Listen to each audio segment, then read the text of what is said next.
Today, we're going to dive into the nitty-gritty of the topic. What is social surrogacy? Who could this be right for, if anyone? And what are the real ethical concerns about the topic?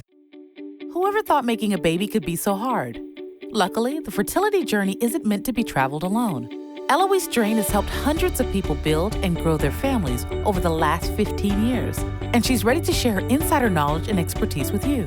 So grab a seat and let's talk fertility and alternative family building in the Fertility Café. Hello, and welcome to today's episode of Fertility Café. I'm your host, Eloise. Today, we get to talk about a subject that I've never really spoke about, social surrogacy. Gestational surrogacy is an amazing opportunity for intended parents who are otherwise unable to have a baby of their own. It's a form of third-party reproduction that has become increasingly accepted in the public eye and more accessible than ever before. There are many reasons for this, but one of the biggest ones these days is that gestational surrogacy is pretty much the only way for gay men to have their own biological children. As LGBTQ rights have expanded, the awareness about surrogacy as an option has hit the mainstream media, and the practice has had a more positive spotlight based on it than ever before. Just a couple of months ago, the media celebrated the arrival of Lance Bass and his husband's twin girls, delivered via surrogate. Time magazine recently featured actress Gabrielle Union's surrogacy story as she opened about her infertility problems she and husband Dwayne Wade struggled with. Queer Eye's Tan France also welcomed a beautiful baby boy born via surrogacy as well, and he made news for clapping back at an internet troll's nasty message about it. It's stories like these that help garner empathy and understanding among the general population. But for every one of these heartwarming stories, there always seems to be a story about a less than ethical arrangement gone wrong. A quick note here. For the scope of this episode, I'm going to be speaking on gestational surrogacy as it's practiced in the United States. When you start to open up the conversation to include international surrogacy, the ethics, laws, regulations, and viewpoints become far too complicated to address in a single episode. So please keep that in mind for this discussion. While there is still a fraction of the U.S. population who is vehemently opposed to the practice of surrogacy in any circumstance, over 70% of Americans have a favorable view of it, when it's necessary, that is. In a 2015 YouGov poll, 73% of women and 69% of men said they approve of surrogacy. Here's the question they were asked. Surrogacy is the practice by which a woman helps a couple to have a child by carrying to term an embryo conceived by the couple and transferred to her uterus, or by being inseminated with the man's sperm and either donating the embryo for transfer to the woman's uterus or carrying it to term. Do you approve or disapprove of surrogacy? In the grand scheme of things, this is a fine question. However, as a professional immersed in the world of surrogacy, I can tell you there are many more layers to this. For instance, this question specifically asked about helping a couple have a baby. What about a single man who wishes to become a father? Would the same percentage of people be okay with a gay couple having a baby via surrogacy or a straight unmarried couple? What about a single woman who wishes to have a child without a partner, but she cannot carry on her own for medical reasons? Or a single woman who chooses to have a baby via surrogacy when she is otherwise perfectly healthy and has all indications that she could carry a pregnancy safely and to term. Heck, for that matter, what about a married woman who chooses it for personal rather than medical reasons? This is where it gets pretty hairy. This last scenario, the one where a woman makes the choice to work with the surrogate rather than carrying her own pregnancy without having a medical reason, is quite controversial. When this topic comes up, the conversation about surrogacy always veers back into the wombs for rent rhetoric about wealthy people taking advantage of less wealthy women who become surrogates to earn some money. And I'll be honest, it's not really a good look. I mean, think about it. Let's say a Victoria's Secret model wants to have a baby, but she's not willing to pause her lucrative and highly visible career to go through the discomfort of pregnancy. She's afraid pregnancy will be a career ender for her, that she'll never get her model perfect body back. So, rather than put a hold on her career or wait to have children or explore adoption, she decides to work with a surrogate. She pays a generous amount of compensation to a sweet military wife who plans to use the money for a down payment on their first home. The surrogate is excited to carry for such a beautiful, famous person and appreciates the money. She endures the aches and pains of pregnancy, the new stretch marks, and the pains and risks of labor and delivery. And the intended mother, the model, goes about her business with no perceived changes to her life or body at all for those 9 months. You can see how this might cause some controversy, right? This fictional scenario does happen from time to time, and it's referred to in the industry as social surrogacy. I'll also share my personal opinion on the matter, which might ruffle some feathers. You'll have to let me know what you think after you listen. You can follow us on Instagrams @FamilyInceptions to share your thoughts. First things first, let's define the more traditional reasons someone might seek to have a baby with the help of a surrogate. Perhaps you're single, a gay couple, or struggling with infertility.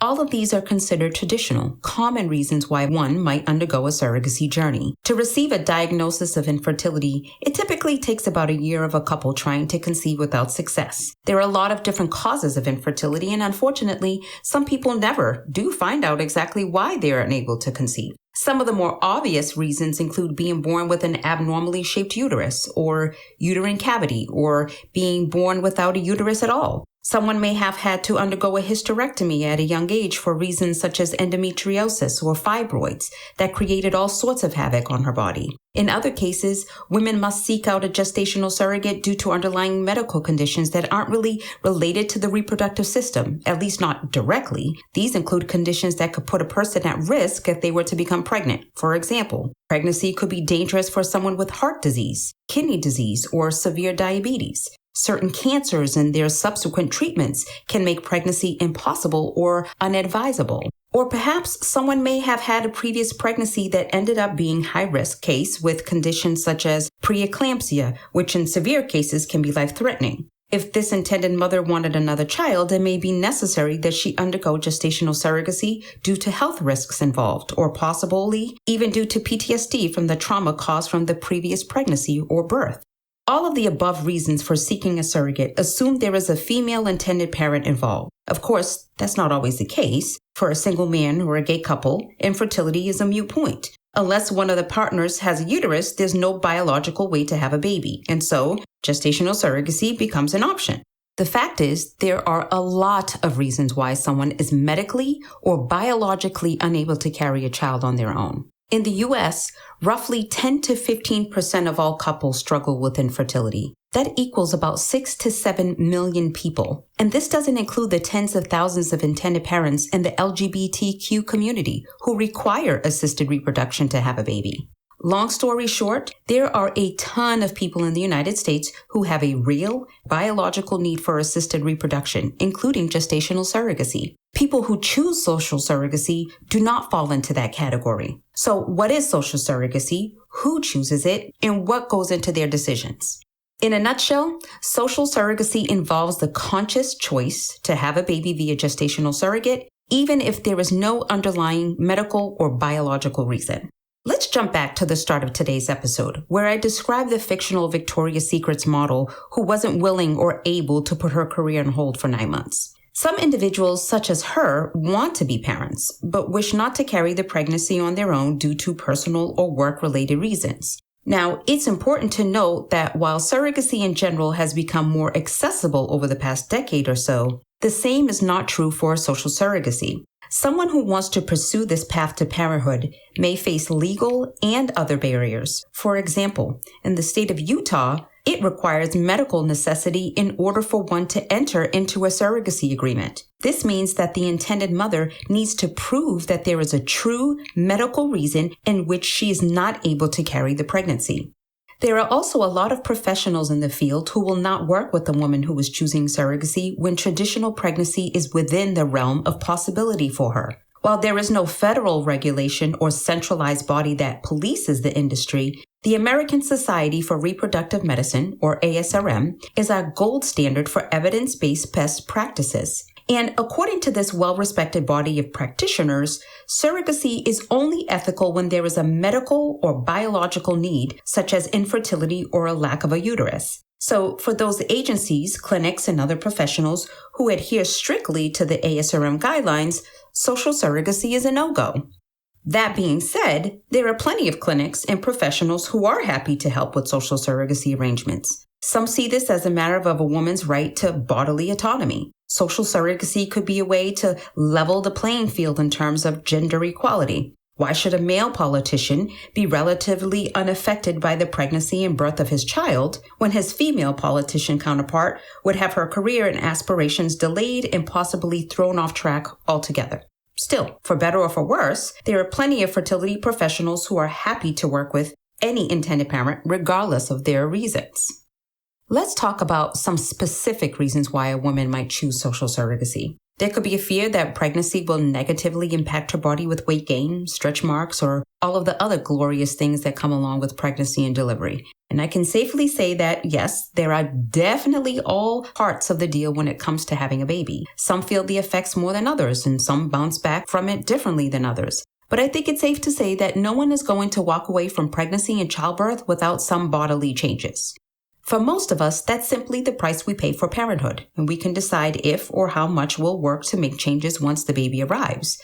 But for many people who consider social surrogacy, that price may be seen as too steep when weighed against other factors.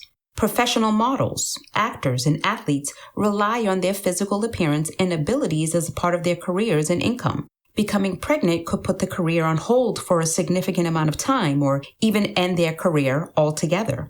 Those with physically demanding jobs, such as athletes, firefighters, or women in the military, worry about causing harm to their baby by exerting themselves too much physically and possibly even going into preterm labor. Some career-driven women don't necessarily rely on their physical appearance as a part of their profession, but still feel that pregnancy would hinder their career. There's the worry that they won't be able to perform as well and even fear they'll lose their job from things like morning sickness, lack of sleep, or fatigue. What if they had hyperemesis, extreme morning sickness like Kate Middleton had?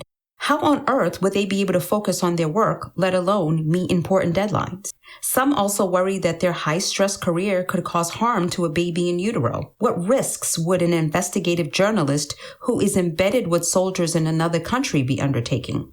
Or how about a marine biologist who is working in an area with high transmission of the Zika virus, which can cause very severe birth defects? These are the types of things that lead some women to embark on a surrogacy journey despite their medical and biological ability to carry the pregnancy on their own. I think we can all empathize to one degree or another with some of these tough choices people in these situations face. It's easy to dismiss a model or actress or even an athlete for wanting to avoid the physical changes of pregnancy.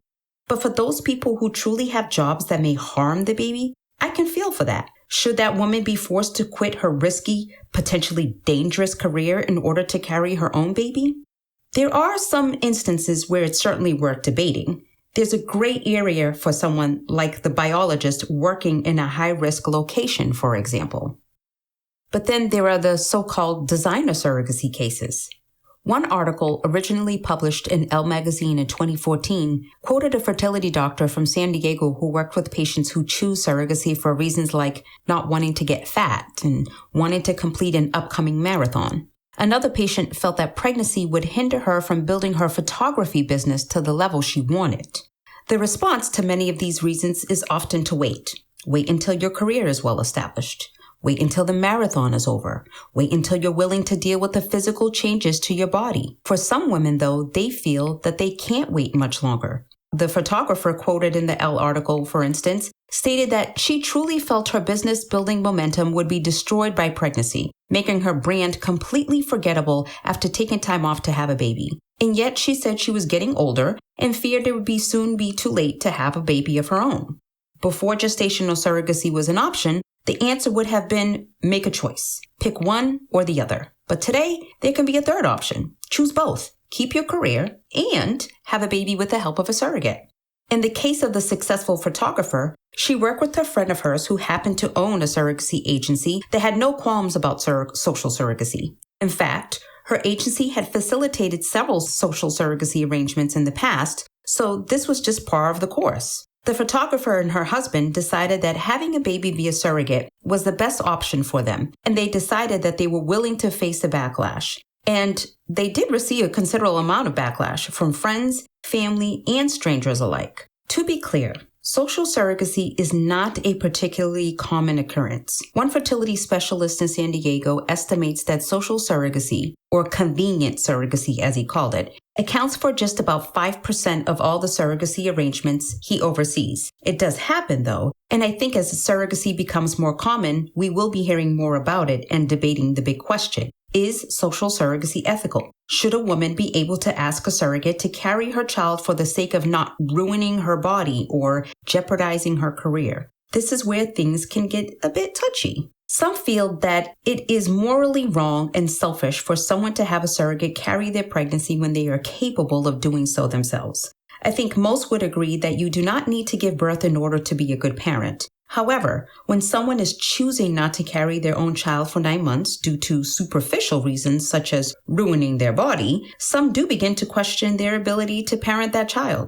Let's face it, sleepless nights, sit-up, and dirty diapers aren't the most glorious things to endure. And as one line commentator put it, what else is that parent going to outsource when things get tough? There are sacrifices that need to be made when you have a child. Is it fair that often in straight couples anyway, the female partners tend to bear the brunt of most of the sacrifices? Definitely not. Is social surrogacy one way to level the playing field? I'm not so sure about that. Let's look more closely at the issues of ethics. As I mentioned before, there is no federal regulation that governs surrogacy in the United States. ASRM is a nonprofit, non-governmental body of professionals who work to advance third-party reproduction and reproductive medicine. They are committed to researching and publishing opinions and recommendations for the best evidence-based practices in the field. Indeed, according to ASRM, surrogacy should be used only when a true medical condition precludes the intended parent from carrying a pregnancy or would pose a significant risk of death or harm to the woman or the fetus. There are some very clear medical reasons: infertility, heart disease, cancer, lack of a uterus, and so on. But there are also quite a few gray areas. For example, what about a woman who has severe anxiety? Would her fear of pregnancy and her diagnosis of anxiety qualify her as having a medical need for the help of a surrogate? What about a woman who is in her 40s? She wants to have a baby of her own, but isn't sure she should take the risk given her age. All medical indications point to her being biologically able to carry a pregnancy, but should she? Would it be ethical for her to bypass a potentially difficult path to getting pregnant without assistance because of the theoretical risk to her or the baby? As one fertility doctor put it, placing an embryo in the womb of a woman who has given birth successfully in the past dramatically increases the chance of a successful pregnancy. Would it be ethical and maybe even preferable then to attempt IVF with a surrogate who has a proven track record of being able to carry a baby rather than attempt the complicated and expensive process with a woman who is 40 plus and statistically far less likely to become and stay pregnant? Other circumstances that aren't so cut and dried include an intended mother who suffers from depression and isn't able or willing to risk pregnancy while on medication, or someone who suffers from PTSD due to past sexual or other trauma, a person whose job exposes them to harmful chemicals or pathogens regularly. What if a woman experienced a particularly difficult or traumatic pregnancy in the past? With a trauma of pregnancy loss, stillbirth, or a life-threatening complication during pregnancy or delivery justify working with a surrogate? When you really start running through the scenarios, it becomes tricky to define what exactly qualifies as medical necessity.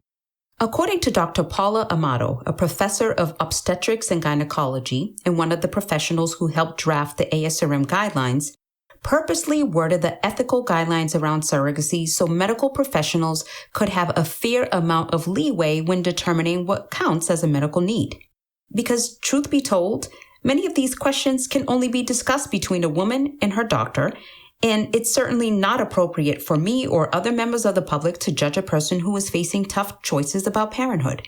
However, I do think it is absolutely worth having an educated discussion about the practice of surrogacy by choice. So far, we focused on the potential intended mother and all the factors that can come into play for someone who is considering social surrogacy. I want to flip the conversation now to consider the other very important player in this equation, the surrogate mother.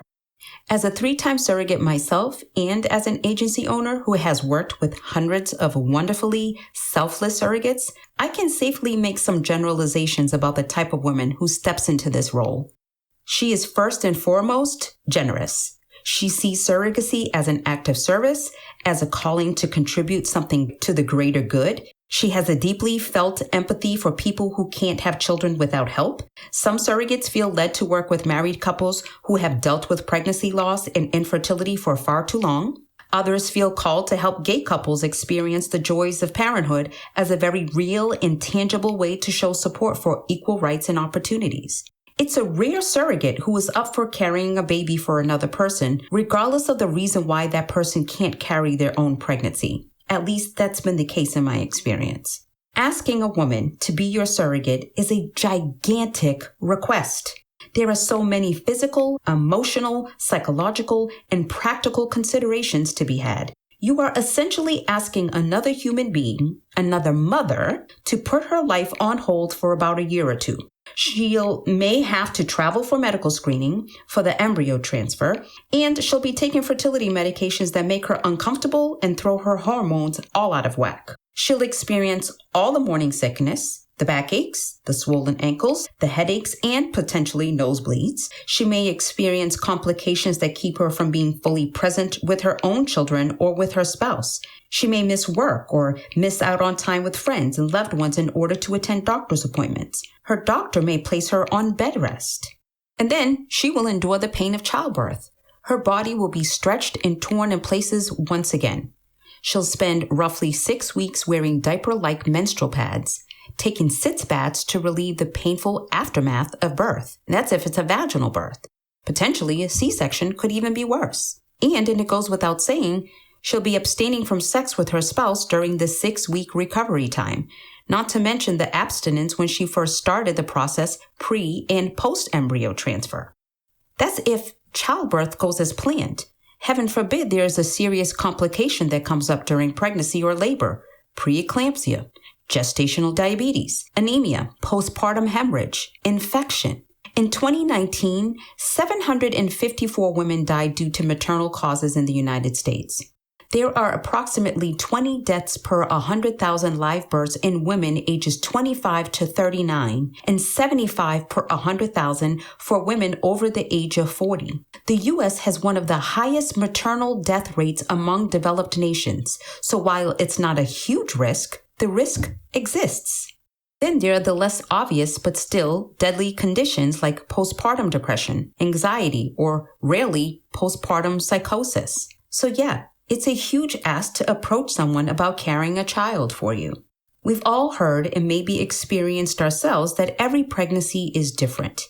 It's true when you're carrying your biological child and also when you're carrying as a surrogate. What stays the same is that each time a person is pregnant, there is a risk. Asking someone to be your surrogate is, by definition, asking them to assume the risk of potential complication, illness, or ultimately death. When you put it in those terms, it can be increasingly difficult to justify surrogacy as an option when there is not a medical or biological need. Is a person's convenience, no matter how tied to career or livelihood, worth the risk a surrogate would be undertaking? Of course, on the other hand, there is a risk in everything. There is a risk in asking your friend to pick up groceries for you because your client meeting ran late and you don't have time to stop on the way home. She could get into a car wreck. She could encounter an armed robber in the store. She might trip and fall, winding up in the hospital with broken bones. There are a few things I know to be true about social surrogacy, at least for now.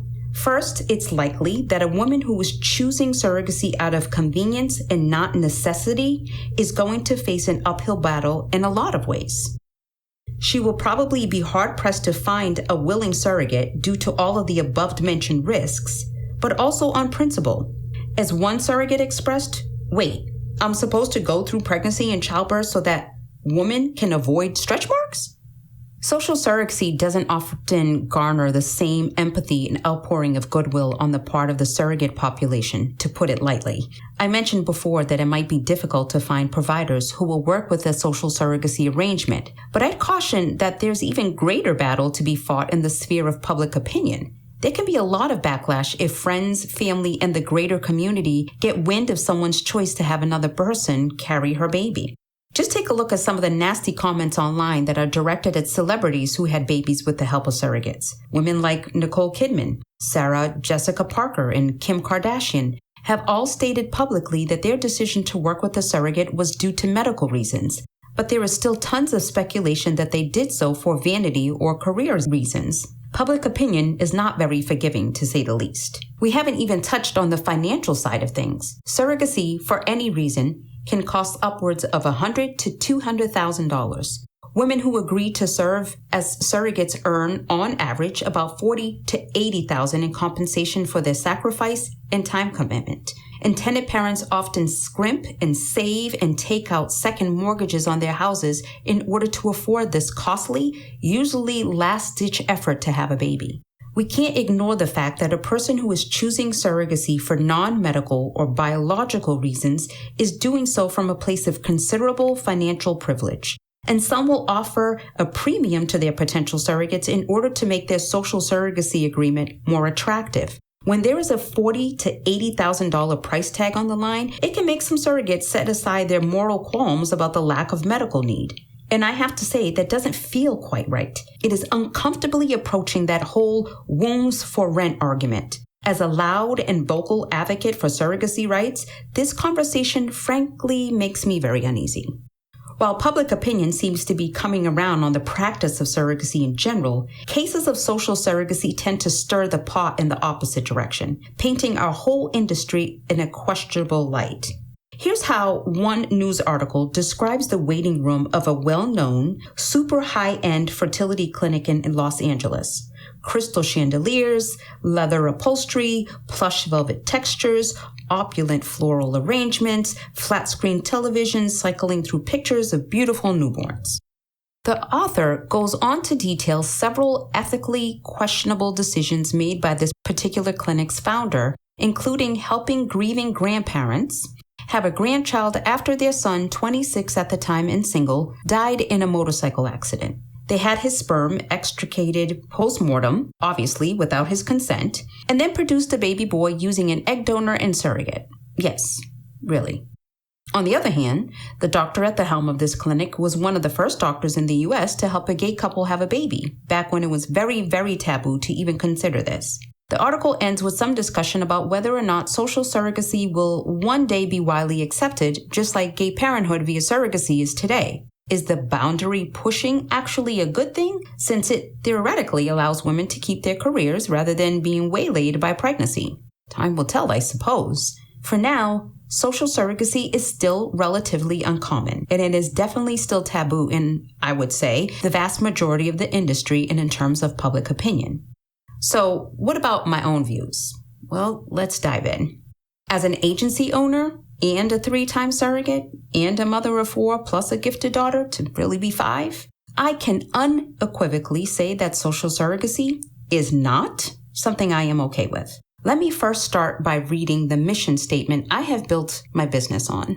At Family Inceptions, our mission is to create and grow families by empowering parents, surrogates, and donors to make educated and bold decisions about their future, serving directly from our hearts and with integrity and honesty, honoring the journey of our clients through compassion and empathy, embracing inclusivity and diversity with open minds and hearts, expressing gratitude with joyful and positive attitude, and demonstrating expertise in the field of third-party reproduction. Let me zero in on this part.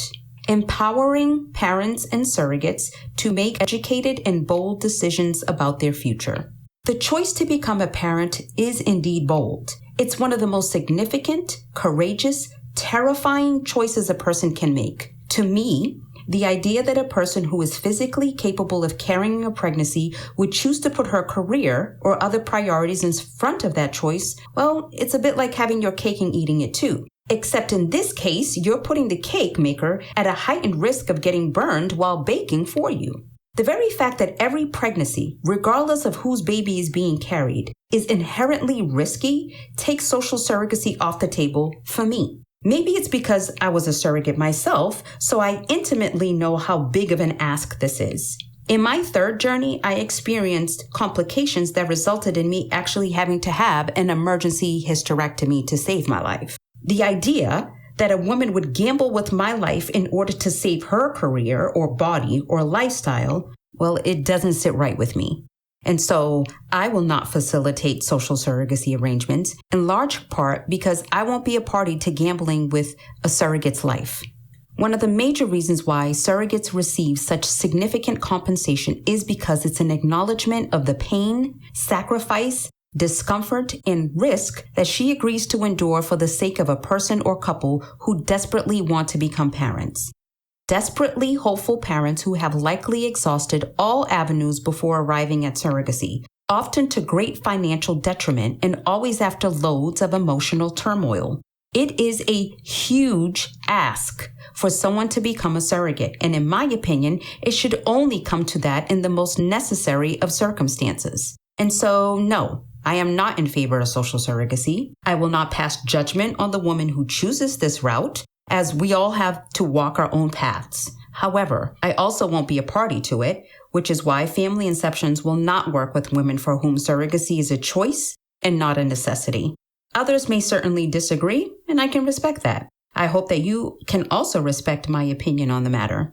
I would love to hear from you on this. Please join the conversation over on Instagram at Family Inceptions, but please, only if you can do so respectfully.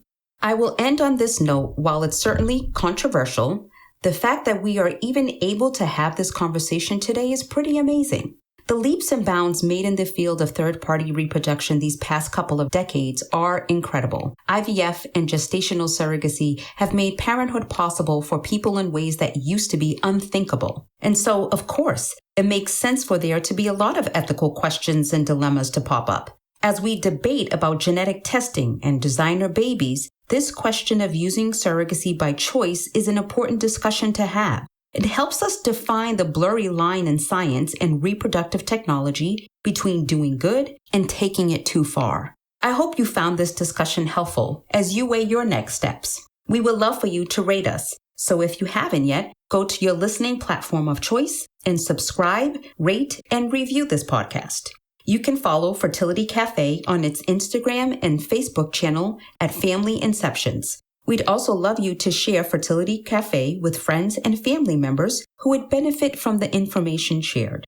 Join us next week for another conversation on modern family building. Thank you so much for joining me today. Remember, love has no limits. Neither should parenthood. Thank you for joining us in the Fertility Café. Whether you're an intended parent, a woman considering egg donation, thinking of becoming a surrogate yourself, or a friend or family member of someone dealing with infertility, we're here to help. Visit our website, thefertilitycafe.com, for resources on fertility, alternative family building, and making this journey your own.